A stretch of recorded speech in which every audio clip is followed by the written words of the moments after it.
السلام علیکم ورحمۃ اللہ وبرکاتہ۔ حضرات محترم، جیسا کہ آپ لوگوں کو معلوم ہے یہ ربیع النور کا مہینہ ہے۔ اس میں وہ سرور کائنات صاحب لولاک حضور صلی اللہ علیہ وسلم اس دنیا فانی میں تشریف لائیں، جو ساری کائنات کے لیے سراپا رحمت ہیں۔ انشاءاللہ عز و جل ہم اس مقدس مہینے میں حضور صلی اللہ علیہ وسلم کی زندگی، آپ کی ولادت سے لے کر آپ کی آخری عمر تک کے سارے معاملات کو بطریق احسن ہم سمجھیں گے۔ اس سے پہلے بھی ہم نے میلاد النبی پارٹ 1، میلاد النبی پارٹ 2 سے ہم نے حضور صلی اللہ علیہ وسلم کی زندگی کے 2 دور، یعنی آپ کی پیدائش سے لے کر مکی دور کا پورا بطریق احسن ہم نے سمجھا کہ کیسے کیسے واقعات پیش آئیں، کیا کیا معاملہ پیش آیا، ان تمام باتوں کو سمجھا۔ انشاءاللہ عز و جل آج کی اس مختصر سی ویڈیو میں ہم مدنی زندگی کے بارے میں جانیں گے۔ ویڈیو اگر پسند آئے تو ویڈیو کو لائک کریں، شیئر کریں، اور اگر ہمارے محمدی چینل پر نئے آئے ہوں تو اس کو ضرور سبسکرائب کریں اور بیل آئیکن کو بھی ضرور دبائیں تاکہ ہماری آنے والی ہر نئی ویڈیو آپ تک ضرور پہنچے۔ حضرات محترم، مدینہ میں آپ صلی اللہ علیہ وسلم کی عزت و قدر کی نگاہ سے دیکھا گیا، آپ کے مہاجر صحابہ کے ساتھ بھی اچھا سلوک کیا گیا، آپ کو مہمان بنانے کی ہر شخص نے کوشش کی، مگر آپ صلی اللہ علیہ وسلم نے فرمایا میری اونٹنی جہاں اللہ کے حکم سے بیٹھ جائے گی وہاں قیام کروں گا۔ چنانچہ وہ اونٹنی حضرت ابو ایوب انصاری رضی اللہ تعالیٰ عنہ کے گھر کے پاس بیٹھ گئی اور آپ ان کے مہمان ہو گئے۔ حضرات محترم، مدینہ میں آپ نے سب سے پہلے جو کام کیا وہ یہ کیا کہ مسجد نبوی کی بنیاد ڈالی تاکہ مسلمان ایک جگہ 5 وقت جمع ہو کر اللہ کی عبادت کرے، وہاں مسلمانوں کی تعلیم و تربیت کا مرکز بنے اور وہاں دعوت دین کے لیے مشورے ہوں اور دوسرے ضروری کام انجام پائیں۔ حضرات محترم، حضور صلی اللہ علیہ وسلم نے ہر نبی اور ہر ولی کے یہی معاملات رہے کہ انہوں نے اپنی خانقاہ ایک بنائی۔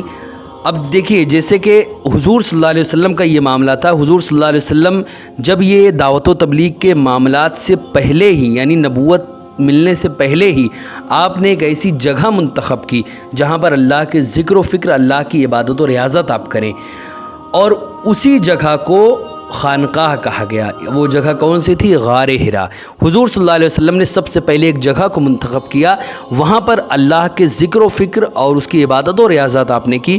وہ جگہ اسلام کی حضور صلی اللہ علیہ وسلم کے دور سے شریعت محمدی کی پہلی خانقاہ مانی جاتی ہے، کیونکہ ہر نبی نے ایک خانقاہ بنائی ہے، لیکن ہمارے آقا صلی اللہ علیہ وسلم اس امت کی جو سب سے پہلی خانقاہ ہے وہ غار حرا ہے۔ وہاں پر حضور صلی اللہ علیہ وسلم اللہ کے ذکر و فکر میں مشغول رہتے تھے۔ اس کے بعد پھر جب مدینہ آپ تشریف لائے تو وہاں پر ایک عظیم جامع مسجد کی بنیاد ڈالی جسے مسجد نبوی کے نام سے یاد کیا جاتا ہے۔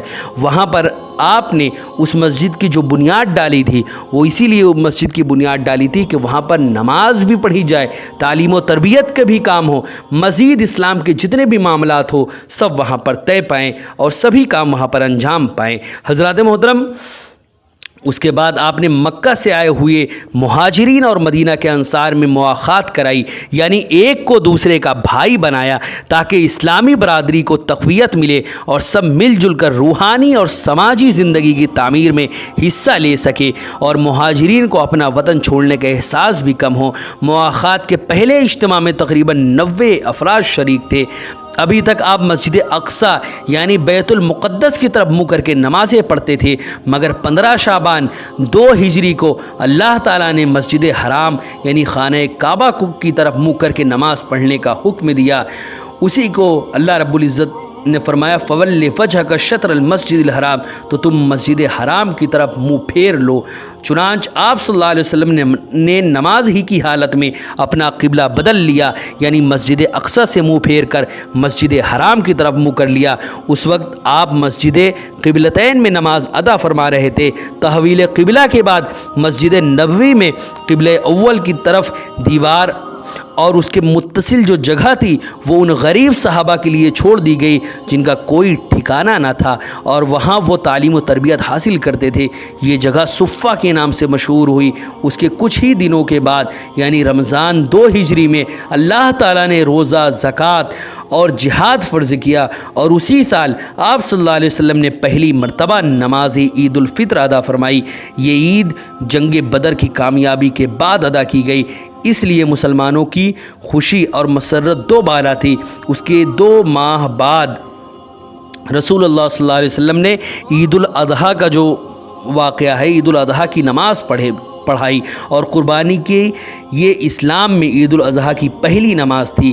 اسی سال محمد عربی صلی اللہ علیہ وسلم نے اپنی چھوٹی صاحبزادی حضرت فاطمہ کا نکاح حضرت علی کے ساتھ بھی کیا تھا۔ حضرات محترم، دوسری طرف آپ صلی اللہ علیہ وسلم نے مدینہ اور اس کے بسنے والے لوگوں، خاص طور پر یہودیوں سے معاہدے کیے تاکہ پرامن طور پر مدینہ میں اسلامی معاشرہ اور ریاست قائم ہو سکے اور بیرونی حملہ آوروں کا مل جل کر مقابلہ کیا جا سکے۔ اس سلسلے میں آپ صلی اللہ علیہ وسلم نے 52 دفعات پر مشتمل ایک دستور بھی تحریر فرمایا۔ اسی کے ساتھ آپ صلی اللہ علیہ وسلم نے آس پاس کی آبادیوں میں اسلام کی دعوت کا کام اپنے اصحاب کے ذریعے کرنا شروع کیا، جس سے اسلام لوگوں کے دروازوں اور دلوں تک پہنچنے لگا۔ بہت سے لوگ مسلمان ہوئے اور بہت سے لوگ دور دراز سے وفد کی شکل میں آپ صلی اللہ علیہ وسلم کے پاس آئے اور مشرف با اسلام ہو کر اپنے قبیلوں میں واپس جا کر اسلام کی دعوت کی توسیع و اشاعت میں حصہ لیتے۔ اس کے علاوہ مشرکوں سے چھوٹے چھوٹے معرکے بھی ہوئے، جیسے غزوہ بنو قینقاع، غزوہ سویق، غزوہ غطفان، غزوہ نجران وغیرہ۔ ایسے کئی سارے غزوات بھی واقع ہوئے۔ حضرات محترم، اب ہم انشاءاللہ عز و جل اسلام کی جو سب سے مشہور و معروف جنگیں ہوئی ہیں ان میں سے چند جنگوں کے بارے میں ہم انشاءاللہ عز و جل ذکر کریں گے، جس میں حضور صلی اللہ علیہ وسلم بنفس نفیس آپ نے شرکت کیا، اور وہ جنگ بطریق احسن مسلمانوں نے اس کو فتح کیا۔ ان میں سب سے پہلی جنگ جو ہے وہ جنگ بدر ہے، پھر جنگ احد ہے۔ انہی سب جنگوں کے بارے میں انشاءاللہ عز و جل ہم جانیں گے۔ حضرات محترم، مدینہ میں اسلام کی ترویج و اشاعت اور مسلمانوں کی عزت افزائی دیکھ کر مکہ کے مشرکین بوکھلا گئے، اور انہوں نے مدینہ کے سرداروں کو یہ مشورہ دیا کہ وہ مسلمانوں کو نکال کر باہر کر دے۔ انہوں نے دھمکیاں بھی دی کہ اگر وہ ایسا نہیں کریں گے تو ان کو خانہ کعبہ میں داخل ہونے نہیں دیا جائے گا۔ اس کے جواب میں مدینہ کے شرفا نے کہا کہ اگر مکہ میں ان کو داخل ہونے سے روکا گیا تو وہ مکہ کے تجارتی قافلوں کو شام کے لیے مدینہ سے گزرنے نہیں دیں گے۔ اس جواب سے مایوس ہو کر کفار مکہ نے مسلمانوں کے خلاف خود ہی محاذ جنگ کھول دیا، راہ زنی اور چھاپہ مار کاروائیاں شروع کر دی، مگر رسول اللہ صلی اللہ علیہ وسلم کے مقرر کردہ گشتی دستوں نے ان کی چالوں کو ناکام بنا دیا۔ حضرات محترم، قریش نے ایک بڑی جنگ کی تیاری کے پیش نظر شام کی طرف تجارتی قافلہ روانہ کیا تاکہ اس کی آمدنی سے اخراجات جنگ برداشت کیے جا سکیں۔ محمد صلی اللہ علیہ وسلم نے اس قافلے کو روکنے کا فیصلہ فرمایا۔ وہ قافلہ اگرچہ بچ نکلا، مگر اس کی حفاظت کے لیے کفار نے جو جنگی دستہ بھیجا اس کا بدر کے مقام پر مسلمانوں سے مقابلہ ہو گیا۔ یہ اسلام اور کفر کی پہلی جنگ تھی جو 17 رمضان 2 ہجری میں لڑی گئی۔ اس میں ایک طرف 313 مسلمان اور دوسری طرف 1000 کفار تھے، مگر ضرب ایمانی نے 70 کفار کو خاک و خون میں لٹا دیا اور اتنے ہی قید کیے گئے۔ قتل کیے جانے والوں میں کفار کے بڑے بڑے سردار جیسے ابو جہل، عتبہ، شیبہ، ولید وغیرہ شامل تھے۔ مسلمان صرف 14 شہید ہوئے، اس سے اسلام کا سکہ بیٹھ گیا۔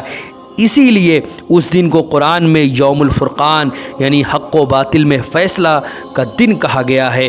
حضرات محترم، یہ جنگ بدر کا واقعہ تھا جس میں اللہ رب العزت نے ایک بڑی عظیم فتح مسلمانوں کو عطا فرمائی۔ اس کے بعد اتنی بڑی تعداد میں مشرکین کے مارے جانے پر مکہ میں کوہرام مچ گیا، اور اس کے بدلہ لینے کے لیے کافروں نے زور و شور سے تیاریاں شروع کر دی۔